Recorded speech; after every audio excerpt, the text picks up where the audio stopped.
Hey, what's poppin'? It's your boy JD Comedian. How y'all doing today? How am I doing today?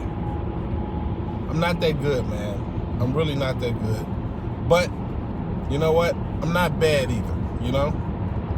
Because, as you have already probably found out, yesterday, the Montana Supreme Court decided to reverse the $35 million lawsuit that was levied against the Jehovah Witnesses, thus allowing them to move forward practicing their religion the same way they've always practiced it.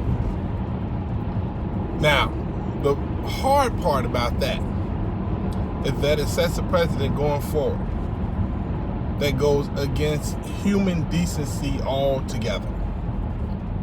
Whenever somebody does something and harms another person, especially when an adult hurts a kid,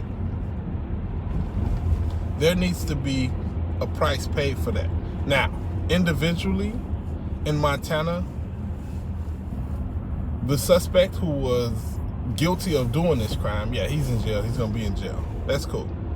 But the organization that allowed it to happen and continue to happen is going to thrive. Now, especially, they've been galvanized behind this ruling to feel like, yeah, you know how it is. You know, if you're an ex-Jehovah Witness, how they're going to take this. They're going to take this as a victory given by Jehovah himself. You know, there's something. If you're a Jehovah Witness and you're watching this video, I want to just say something to you that somebody said to me a long time ago. And this is saying that's pretty popular. And it goes like this. Basically, you judge somebody. Basically, you can tell their character based on the things they stand for and the things they fight for. That's how you can tell what type of person you're dealing with. In this case, you can tell what type of organization you're dealing with from the things they fight for. The things that they go to court, spend money, waste, and not waste, apparently. They spend money, time, energy, and effort to win these court battles. Now, what are they fighting for in court?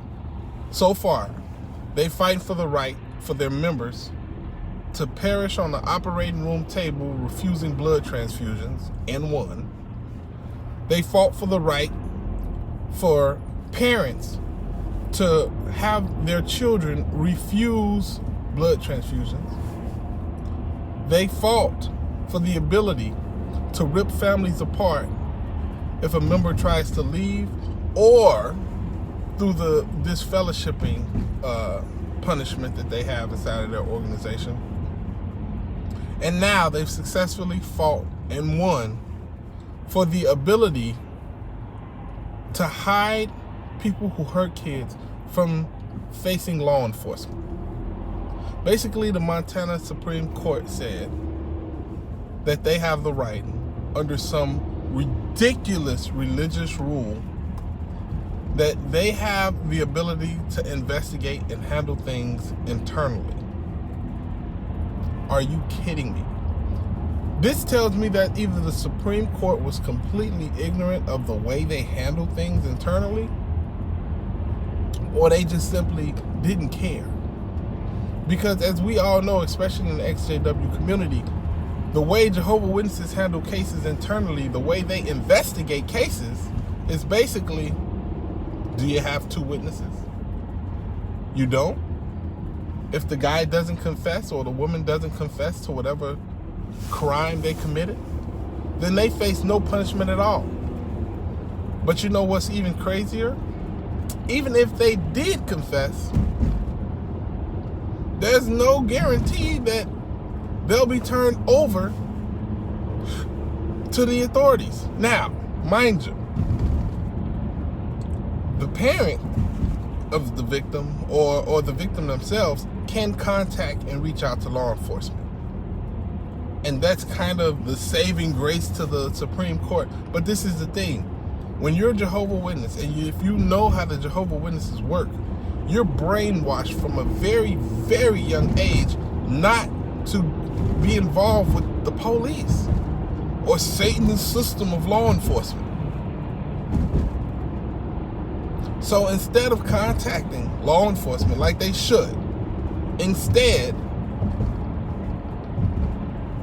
they're going to say, we're going to leave it in Jehovah's hands. We're going to leave it in Jehovah's hands. I find that very funny. Because they only seem to leave things in Jehovah's hands that they want to sweep under the rug, you know? If I was a baptized man and I were to sleep with somebody outside of the arrangement of marriage, could I then pray to Jehovah and say, oh, you know, I'm sorry I did this, and I'm just going to leave it up to your hands?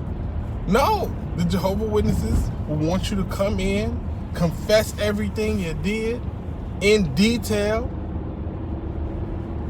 and if it doesn't, you know, and at no point are they like, just leave it in Jehovah's hands. It's the point I'm trying to make. You know what I'm saying? At no point is it okay to just leave it in Jehovah's hands. No, you have to reach out to the elders and things like that. Only the elders can leave things in Jehovah's hand, apparently.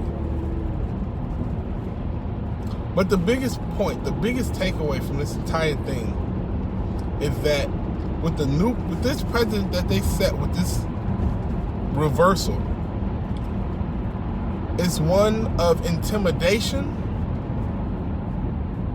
and it's one of continued abuse. Do you understand what I'm saying?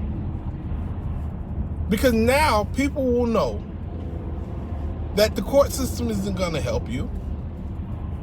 In Montana, at least, there needs to be legislation put forth that protects children inside religious organizations. Now, why isn't that common sense law put into effect now? I'll tell you why. Because Big Brother Christendom has their hands in the pot. You want to know why I'm atheist? This is one of the very, very many reasons. Because when you can sit up, see what happened, actually have investigations, real investigations, and then to come up with a determination that they came up with, okay, the family, the people, the victims won't get $35 million. Okay, that's a blow in itself, because that's $35 million less the JWs will have to further ruin people's lives. But the precedent that it sets, how can somebody feel good about reporting something that goes on now, knowing that, you know, you can't go to the police, I can't, you know. Who's gonna fight for them? The people in charge of fighting for them and doing the fighting for them just ruled that they will not do anything. They will step back and let whatever's happening happen and continue to happen the way it has been happening.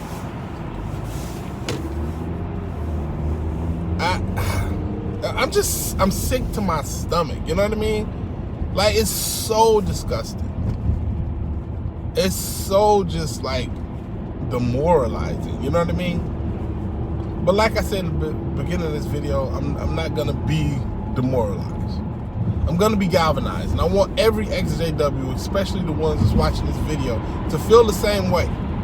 I want you to feel exactly how I feel.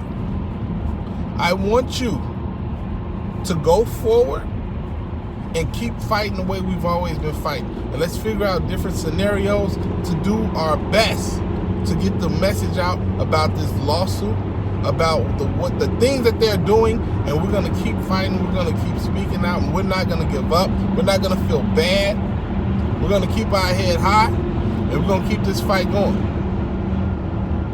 This ain't the first time we've been through hard times, you know what I mean? This ain't gonna be the last time. But I guarantee you, every time you go through something hard and difficult, it makes you stronger.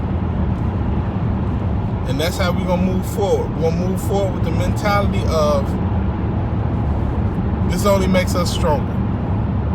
I'm happy at the amount of money that they spent fighting this lawsuit. Because I'm sure it's in the millions. But we're going to keep fighting.